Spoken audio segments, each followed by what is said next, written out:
I'm excited to talk to you about this film because it's super action-packed.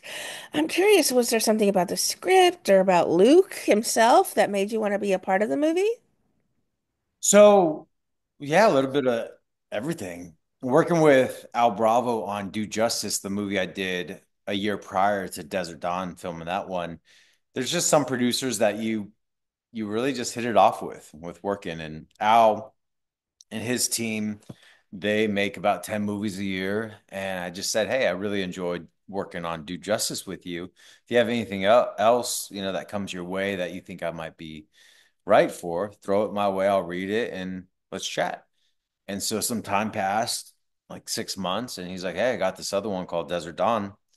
And I'm like, cool, let me read it. I read it and I liked the story. Chad Law, great writer. He wrote it. And then I just wanted to add some Kellan spice to it. And Al was always very collaborative to do that. So we got to make a good story great and add some cool, unique things to it. And then yeah, we shot it. I like playing the hero. I like the emotion in it. I like some of the humor in there. And then when casting started, I had some say in it. It was really great having Al bring up Cam Gigande to play the deputy. And I was like, that would be fantastic. Because I think Cam's a phenomenal actor. He's very interesting. He's very unique with the roles that he plays and how he plays things. And I like his process. But with Twilight, working with him, I feel like I saw more in audition rooms because we'd go out against the same thing versus spend time with him on Twilight. He played the bad vampire. We played the good ones. We killed him. We had a face off, and that was it.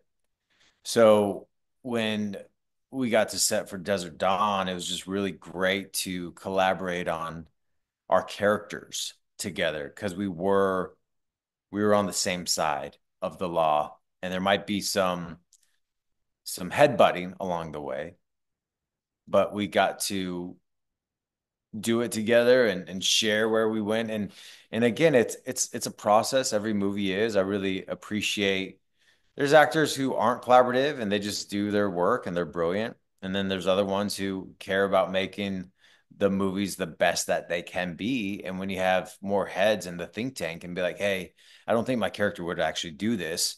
I think I'd like to do this. I'm like, oh, that's interesting. Okay, if you do that, then I'd probably do this. And then you're like, wow, that's actually way better for the scene. So it's cool when you get to find the magic in the moment. And then also some things where, like in the last climax of the movie, we needed a roof. Like in the script, it's like, oh, so and so happens on the roof and da da da da. And we're on set and where we shot, there was no roof. We had no access to the roof. And so I was like, we cannot do what is written this way. And you can't do it with what we have. So we got to be creative because like what we have, like a roof shot's epic.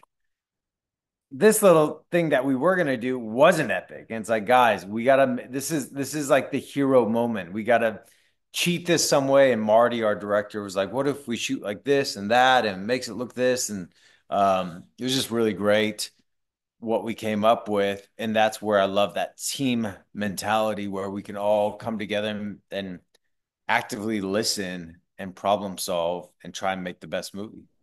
Well, then, how was Luke originally described to you? And then what did the Luke spice, I mean, the Kellen spice change him up to be? Well, Luke wasn't really that thought out. I mean, Luke went to like there's holes, right? And there's backstories as actors that we try and fill in. Luke went to California because he lost his sister and disappeared and left. Like, there's a lot of things where we had added. It's like I wouldn't just leave my ex-girlfriend like that. Or he had alcohol issues. Well, when you struggle with sobriety, you're always on that path. And so there has to be moments where he does accept that he just didn't know how to handle it and he escaped. But then also coming back, having someone, and I grew up in Arizona. When I went to California and I came back to Arizona, I dressed different. I walked different. I learned from being in a larger city how to communicate different. And so it's even funny when we have a farm in Iowa. When you go back to a smaller place, they're like 5 or 10 years behind in certain aspects. So even with the wardrobe that we were gonna wear for the scene for Luke, I'm like, no, Luke was a sheriff for the LAPD. Like that comes with more tacticalness, better training, more rule following. Like it's not small town sheriff who will just like wear this, wear that, do this. Like no, he's more professional. So being able to come back, he brought what he had learned from the big city to the small city. And that wasn't written there. And so it's just as an actor, when you dive in and you ask these questions, and that's what creating the backstory is, you get to ask yourself these questions. Okay, what would Luke do? Like there's this other scene where my character towards the beginning where he was, Cam's character gets there first and then I get there last. And he had some smug line like, "Oh, what took you so long, Sheriff?" It's like, no, that's not my character wouldn't do that, or how I am playing my character. If he got a call, he'd be there first. So it was really fun to have them pull up at the same time and actually my character get there a second beforehand, you know?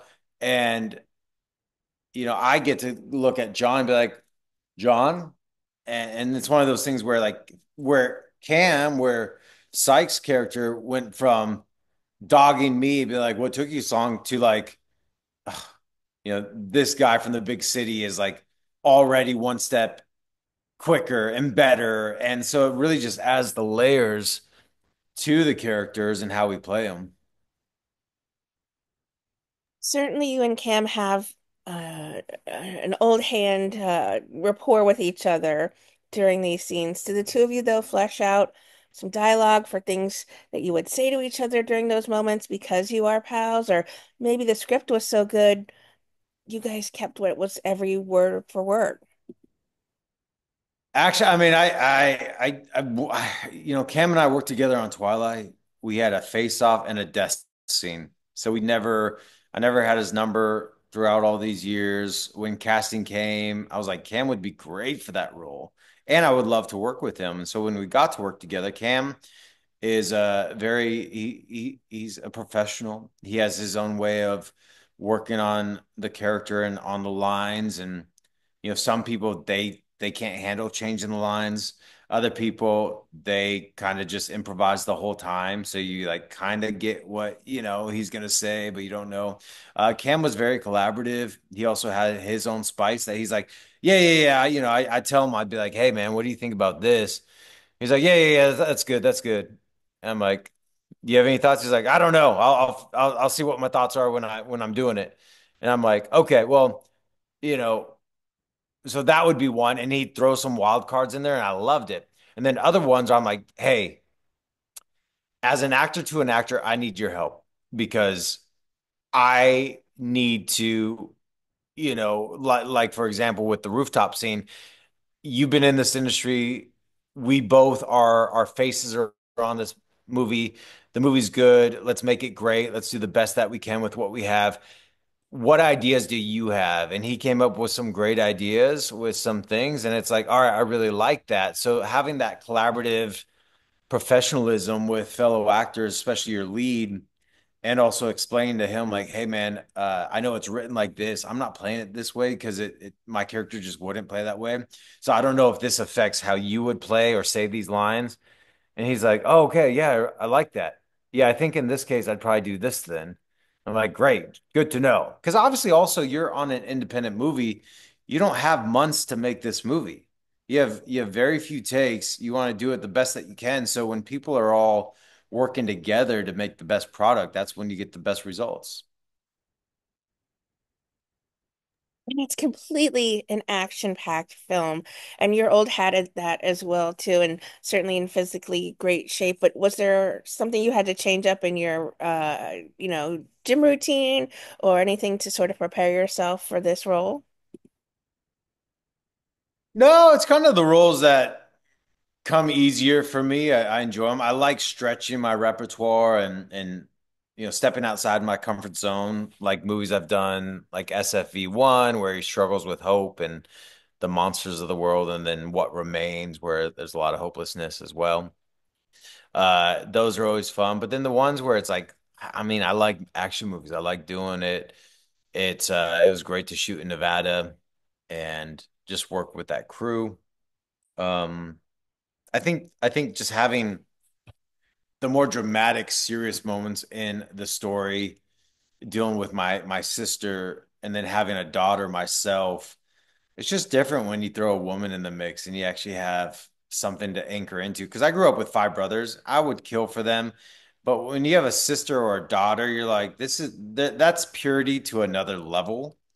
So with having my daughter at the time, uh, I just saw through the lens in such a real experience. And I could make it up, obviously, but there's something different when you're a father. You hold a baby different than if you aren't a father. You can learn, you can ask, you can try it, but there's just different nuances that you do. And same with that when you have a female, presence in your life that is a daughter or a sister or a wife. You do it different. What do you think it is about Desert Dawn that's just going to make it this fast fan favorite, action-packed movie that people keep coming back to watch? Oh, that'd be awesome. That'd be really cool. It's a fun story. I think it's not just a slapstick action-packed movie. I mean, there's a lot of drama, there's mystery in there. I think it's a cool story.